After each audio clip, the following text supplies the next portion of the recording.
Assalamualaikum warahmatullahi wabarakatuh. Bertemu kembali dengan saya, Ibu Nurica MPD, dalam video pembelajaran tentang teks prosedur untuk kelas 11 SMA Negeri 1 Babelan.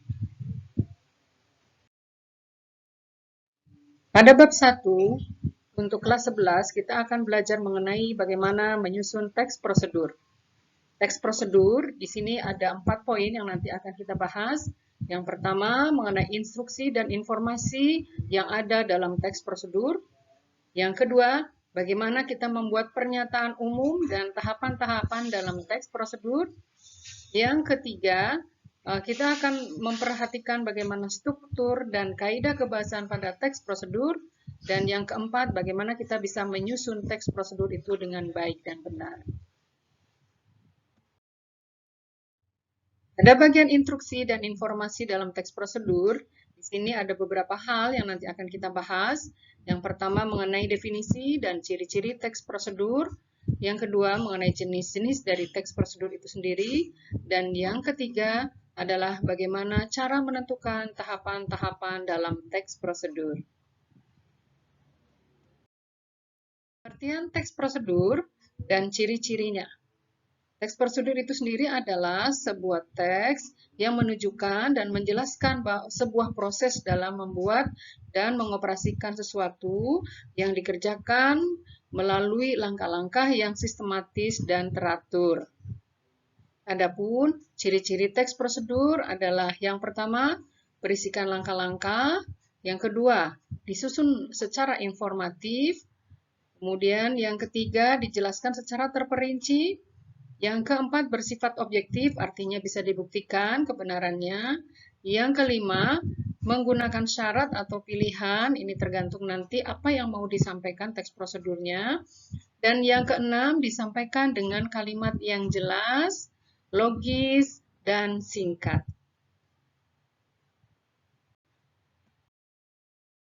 Berikutnya, kita akan membahas mengenai jenis-jenis dari teks prosedur.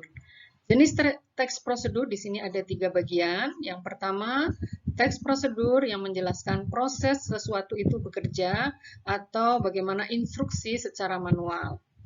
Yang kedua adalah teks prosedur yang menginformasikan aktivitas tertentu dengan peraturannya. Dan yang ketiga adalah teks prosedur yang berhubungan dengan sifat atau kebiasaan manusia. Selanjutnya, tahapan-tahapan dalam teks prosedur. Tahapan-tahapan dalam teks prosedur ditandai dengan kalimat imperatif, yaitu kalimat yang di dalamnya mengandung banyak perintah. Dan teks prosedur ini juga bisa berupa kalimat deklaratif.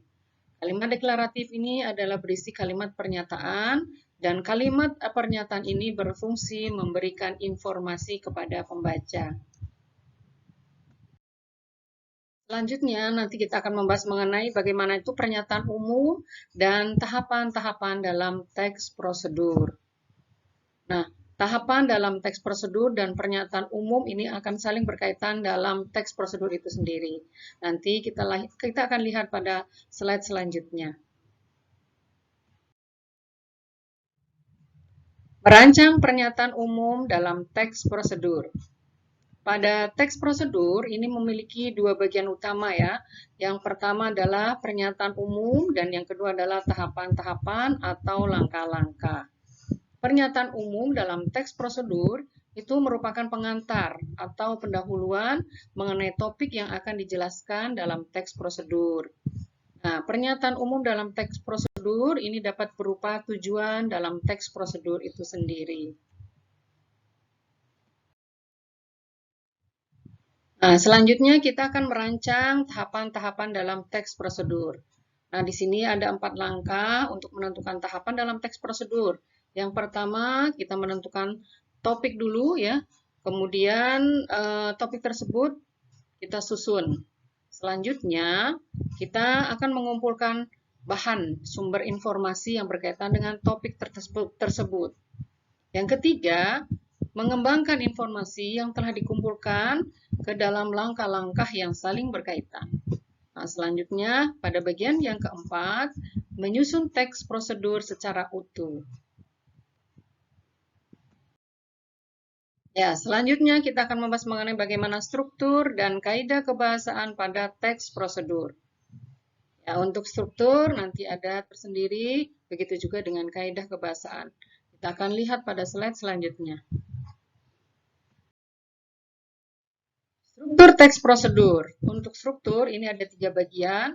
Pada bagian pertama, yaitu bagian tujuan. Ya, di sini disampaikan apa tujuan dari pembahasan teks prosedur tersebut.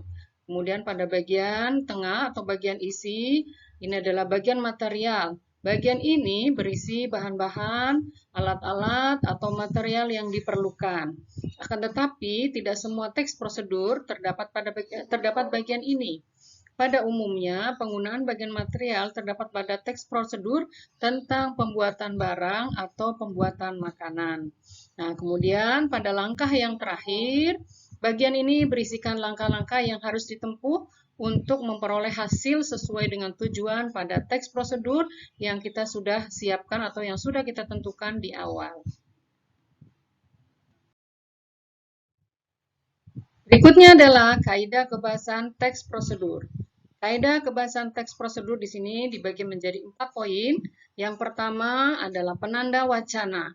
Nah, penanda wacana di sini bisa ditandai dengan penggunaan kalimat yang agak masuk ke dalam, kemudian penggunaan kata ganti tunjuk, dan sebagainya. Kemudian selanjutnya adalah penggunaan kata ganti atau pronomina. Kata ganti yang biasa dipakai pada teks prosedur, ini biasanya menggunakan kata ganti orang pertama, misalnya saya atau kami. Kemudian pada bagian yang ketiga, kita di sini akan menggunakan konjungsi.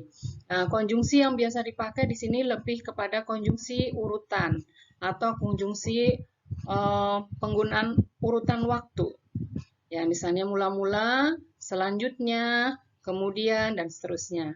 Nah, pada bagian yang keempat, di sini untuk kebahasaan pada teks prosedur adalah penggunaan kalimat imperatif, deklaratif, dan interrogatif. Kalimat imperatif adalah kalimat perintah, deklaratif adalah kalimat pernyataan, dan interrogatif adalah kalimat pertanyaan. Demikian teks prosedur yang dapat saya sampaikan. Mudah-mudahan dapat bermanfaat untuk saya pribadi dan juga untuk rekan-rekan semua. Assalamualaikum warahmatullahi wabarakatuh.